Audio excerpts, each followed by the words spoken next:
Mapagpalang araw po mga kakalingap at mga ka-viewers. Isang beneficiary ng Team Kalingap na huling umiinom ng alak. Sino naman kaya ito mga kakalingap? Yan po ang pag-uusapan natin ngayon sa video na ito mga kakalingap.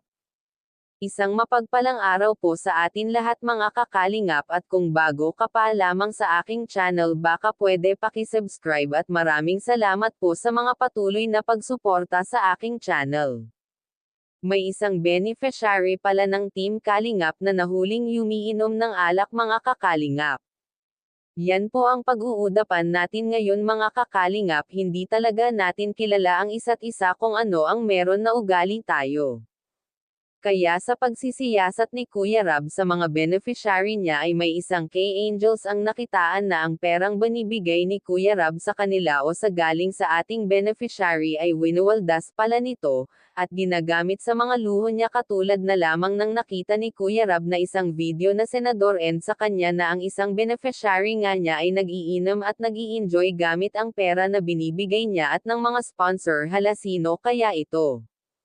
Kaya nagkwento si Kuya Rab sa kanyang live na kung sino nga itong beneficiary niya ay dapat itigil na ang ginagawa na pagwawaldas ng pera. Hindi nga muna pinangalanan ni Kuya Rab itong beneficiary niya, baka sakaling mabago pa ang takbo ng kanyang buhay sa pamamagitan ng pagpapayo ni Kuya Rab.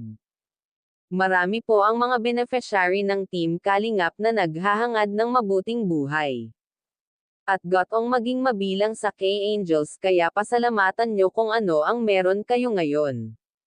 Huwag nyo sayangin kung ano ang mga blessing na darating sa inyo, sa mga sponsor na laging nagbibigay at nakaalalay sa inyo. Salamat ng marami sa mga sumusuporta. Yan lang dapat na pinanghahawakan ngayon, ang pagtiwala sa Diyos para makaahon tayo sa kahirapan.